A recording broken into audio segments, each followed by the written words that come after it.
Well, I can't say much. So I was white, and normally we white you want to try to win, but I guess a fine game from Magnus, so I don't feel something specific. The result was solid. I do feel that I was a little bit shaky at times. Certainly things that I could have done better, but overall I think the result was fair enough.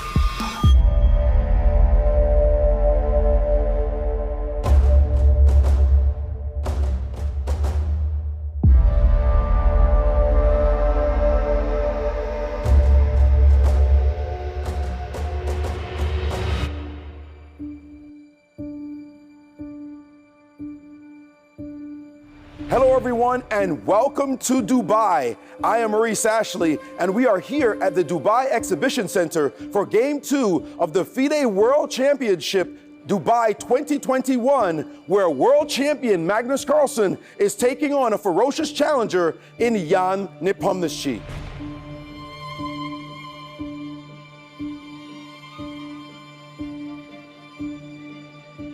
Yesterday's game was a difficult one. The champion surprised the challenger early on with a pawn sacrifice and then was able to get magnificent compensation, making it a difficult game. But in the end, the Russian defended with tenacity and they were only able to get a draw.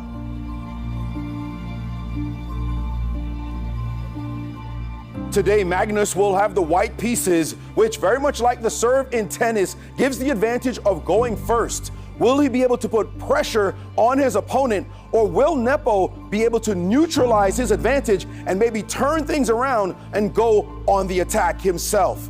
There's been months of preparation by both players looking for some kind of weakness. We will see whether or not that will be exploited today as the game is set to begin.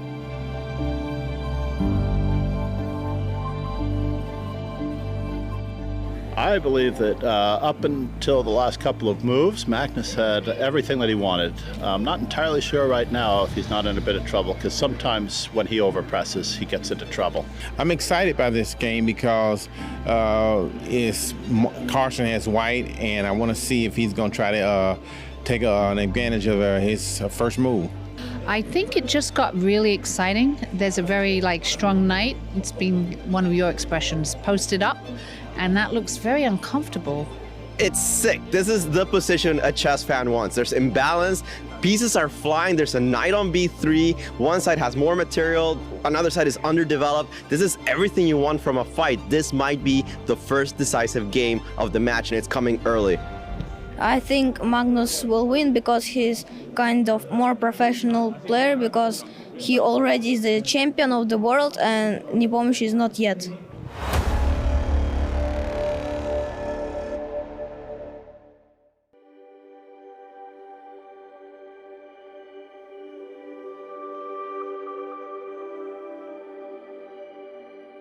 I think a female may one day become overall world chess champion. She may not be born yet, or she may be a very young girl who's maybe just been watching the Queen's Gambit last year on Netflix, and now she's just starting to play chess. Someone who we don't really know yet. There's no reason why not. I would love to see a woman become world chess champion. It would be great for chess, it would be great for the game. And that's something to look forward to. So, yep, let it happen. Let's see it happen. It was very close when a female player could have won the World Chess Championship with the legendary Judith Polgar. Currently, even though we do have very strong chess players in the world, like 𝐂𝐸𝐿 is one of the young and talented chess players, I still that there would be still some time when we could expect a lady winning the whole world, unfortunately. But this means that FIDE has to do so much more for women chess players and women empowerment. That's our duty. Yo creo que ya ha habido campeonas del mundo en diferentes categorías. Lo han ganado como Judith Polgar, ¿no? O sea, en muchas edades, y en la absoluta ella le ha ganado a Kasparov, ¿no? En su momento siendo campeón del mundo. Es muy difícil llegar a ser el campeón del mundo siendo mujer, y yo creo que no es porque las mujeres seamos menos. Sí somos menos en número y sí el desarrollo deportivo no es igual, pero eso tiene mucho que ver con la cultura, sobre todo en algunos países, en muchos países. De hecho, Judith Polgar se retiró muy joven del ajedrez en su plenitud, pero porque prefirió darle prioridad a su familia, ¿no? Entonces, me parece que al haber tantos hombres en el ambiente del ajedrez, en roles de poder, que yo no digo que haya que sacarlos, simplemente compartir espacios, por ahí no se piensa en las necesidades de la mujer. Por ejemplo, aquí en este torneo hay muchas madres de niños pequeños. Nombro una de mi delegación, Carolina Luján, tiene una niña de 1 año. No es lo mismo siendo hombre dejar a su hijo que siendo mujer. Se los puedo asegurar. Entonces, tener una guardería en los torneos, ¿no? Cierta contención. Yo he ido a un campeonato mundial en China con un hijo de 6 meses, fue terrible. Una olimpiada, fue mi última olimpiada en Rusia, en 𝐂𝐚𝐫𝐥𝐬𝐞, se me enfermó el niño de 6 meses también, otro hijo, tuve 4. Entonces creo que cuando haya mujeres en diferentes roles, dirigentes, más mujeres en el arbitraje, más entrenadoras mujeres, a veces se ponen cupos, sí, está igual de cupos, pero los roles no toman decisiones. Entonces, me parece que la mujer no tiene que estar de adorno, tiene que estar tomando decisiones y llevando la realidad que tenemos las mujeres a quienes hacen los torneos, los sponsors, etcétera, ¿no?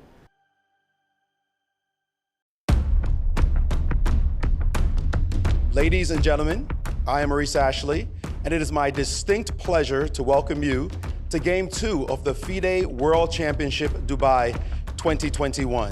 First, today, playing this time with the white pieces, world champion Magnus Carlsen.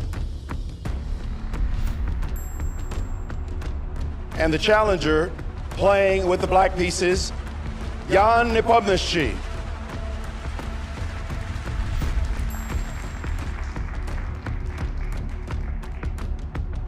The honor of the first move will once again go to FIDE President Arkady Dvorkovich, and he will be joined by 2 distinguished guests, Alexander Filatov, representing ChessNFT.com. And Magnus is ready to make his move. Game 2 is set to begin. Definitely, Nepo will be prepared for this move, and he has quickly played knight to f6. Certainly easy preparation for him, and Magnus pushing his pawn to c4, controlling the center of the board, and Nepo playing e6, pawn to e6. They're still in their easy preparation territory.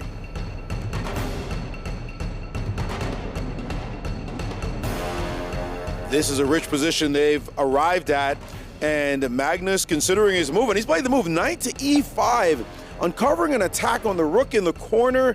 This one looks like an unusual move. I've never seen it before. Will Nepo know what to do about this new idea, or this at least strange idea that Magnus has played? The move has definitely thrown him for a loop. Is this one something he has prepared against? He's got to try to remember if he's ever seen this move before and what to do about Magnus's idea. He spent many minutes trying to figure out what to do, and he's got to find a good idea, and he's played the move pawn to c6. That gives back the extra pawn, but it's not clear that Magnus will want to capture it right away.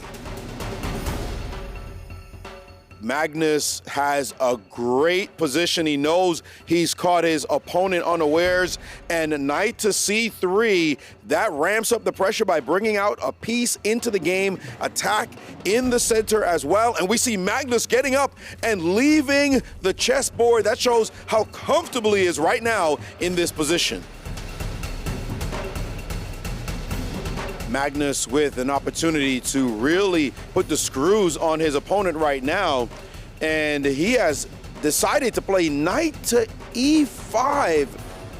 That square does not look like a safe one. What is his idea here? Allowing his knight to be captured. I'm not sure this is a good move, but Magnus has played a very risky move indeed. Jan must have been surprised by this move, and he's decided to capture the knight. That knight is now off the board, and Magnus will have to take this bishop, no question about it. Can't just give away a piece for free. He's written his move down, a little brief hesitation, and now he has captured the bishop.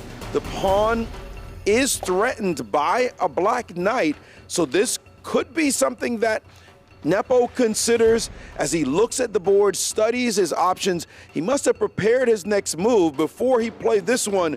What is he going to do? He's taken the other knight and jumped to c5, and this looks like a very strong move, in fact, and he's gotten up from the board. It looks like the game is starting to turn. Magnus cannot be happy with this move. Those knights look dangerous. His advantage looks like it is absolutely dissipating. Magnus seems to be in trouble right now.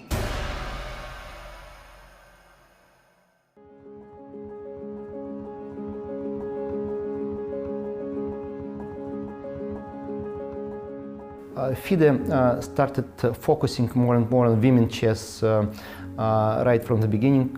When our team won the elections, when I became the FIDE president, we decided that we will have this as our special focus, special project, and dedicated more resources than ever to the development of women chess.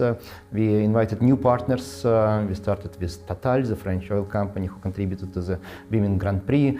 Now we have Motiva company, who is our special partner for women's chess. And we are doing three main things. The first thing is raising young talents, organizing chess camps for the most talented young girls, so they can see the perspective, they can see the potential they may reach, not stopping their career when they're young, but continuing playing chess professionally.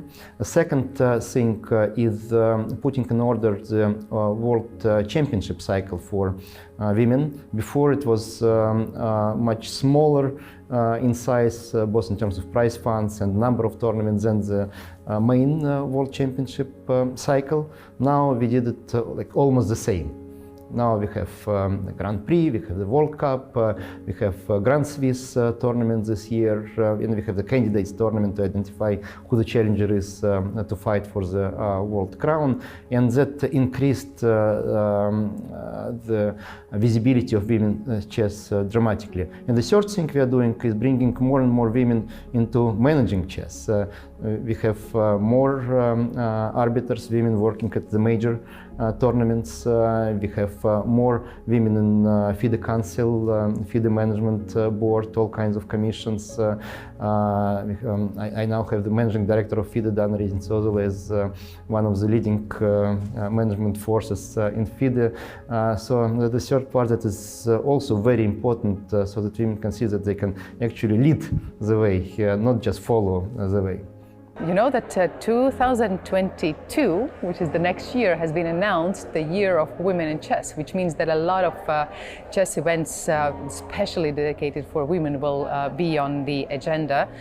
Starting from the continuation of the Queen's Festival, a very nice project that we launched this year, where not only hundreds of players would play from each continent, but also have the set of the lectures that would help them to increase the life skills, like how to combine the professional work, which is chess in their case, with a private life, how to become mentally stronger as a sportsman, and other issues that we have not been putting too much emphasis to. But you know, if you think of a sportsman, of a chess player, as of a harmonic person, it's not only about, you know, variations and the sport development. It is also about being a strong personality. So that's something that we want to work on together with the ladies in chess.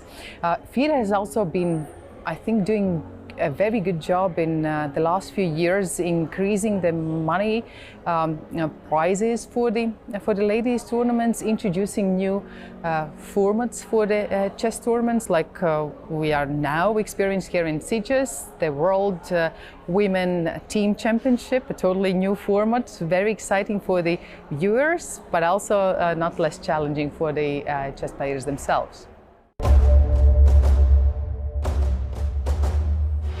The world champion has been thinking for some time, in a bit of trouble, and he's finally played his knight into his opponent's position on d6. It is protected by a pawn, but it looks as though he might have to give up some material with this move. It looks like a sacrifice that he's decided to do. Jan sees that Magnus is willing to sacrifice, and he has placed his knight in enemy territory as well, attacking the rook in the corner. Magnus seems as though he's going to have to lose something here. There's no way to defend against all of Black's threats. Magnus with his rook under attack, and he's reaching for it. No, he's pulled his hand back, a little bit uncertain of what to do here. You usually don't see Magnus kind of lose his cool for a second as he was uncertain, but now he has moved the rook over to b1, outside of the attack, out of range of the attack of that knight. But nevertheless, it looks like he's going to lose at least an exchange that is a rook for one of those knights.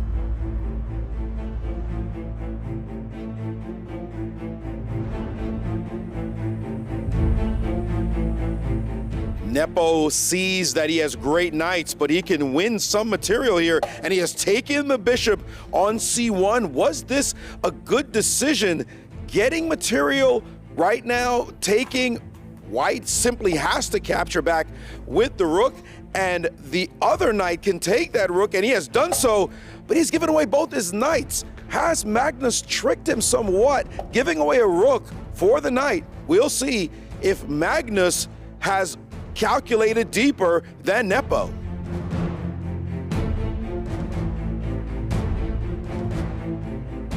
Jan is studying this position, and he's realizing that it's not as easy as he thought it was going to be. It is incredibly difficult right now. He's got to buckle down, because if he makes a false move, he could find himself in deep trouble.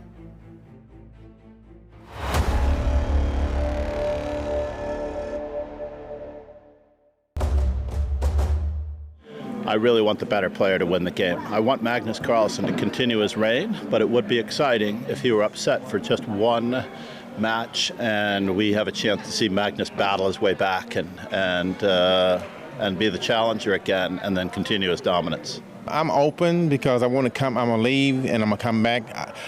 Who I want to win this game is I want the best person to win, because I want to come back. I want it to I want it to go the distance. I want this match so Magnus Carlsen will win it. Well, as being an arbiter, that's a very hard question for me. As long as there's exciting chess throughout the whole match, and if we get to playoffs again, more exciting chess, that would be the best result. Honestly, I want Nepo to strike first, because I think it would make for a more interesting match. I don't know. You tell me. I've been a Magnus fan for a very long time, and I really want to see him win this match.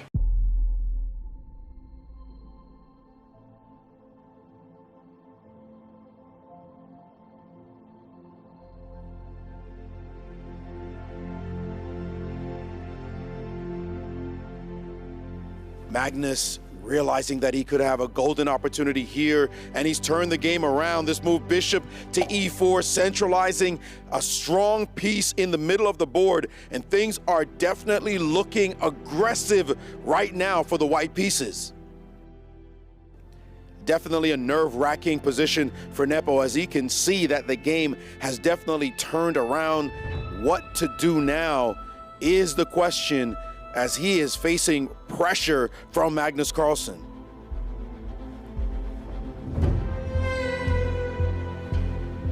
And he has played a surprising move, pawn to c3. That pawn can be captured immediately. What's his idea right now?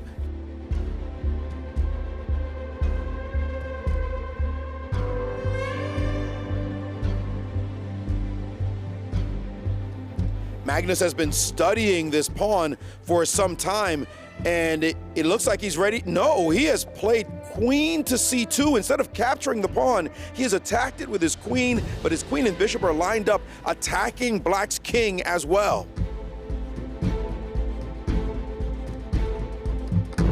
Nepo has been defending this position so far, and it looks like he's played the move c5, pawn to c5, offering a trade of queens and also a trade of bishops. This could relieve some of the pressure off of his position. Magnus cannot be very happy with this situation on the board right now, as he certainly wanted to attack, but it looks like it may not be happening. Jan with the opportunity to trade off bishops, and he has done so. Magnus will have to recapture back with his knight, and he has taken that bishop. And now Nepo putting his king in the corner to a safe square, and it's looking more and more like this position could end up as a draw.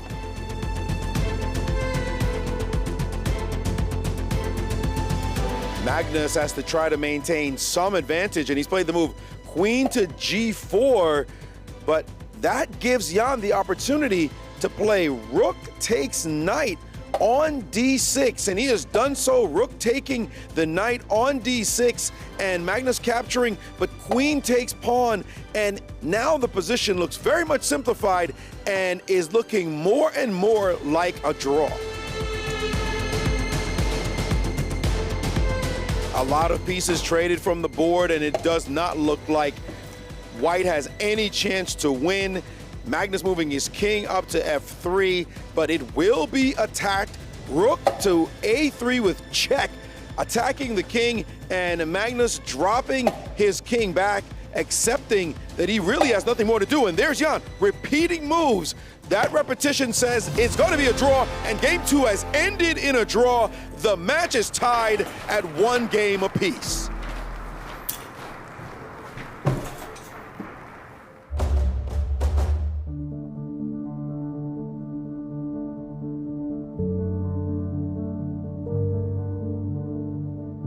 So in general, I think it was a very puzzling game, and I would say that during the game I thought like, okay, we both are playing not so well, but now it's like I started thinking that, okay, it was like just very interesting and very chaotic. I did feel that my position was improving quite a bit, but when I went for this queen g4, my time was ticking down a bit. And I couldn't really see a way to comfortably improve my position, and that's why I decided to basically force a draw there, which was probably the best position I had in the game. I didn't really see the way, and obviously after what had transpired earlier in the game, having a completely safe position was nice, but obviously if this had been a must-win game, then I might have treated it a bit differently.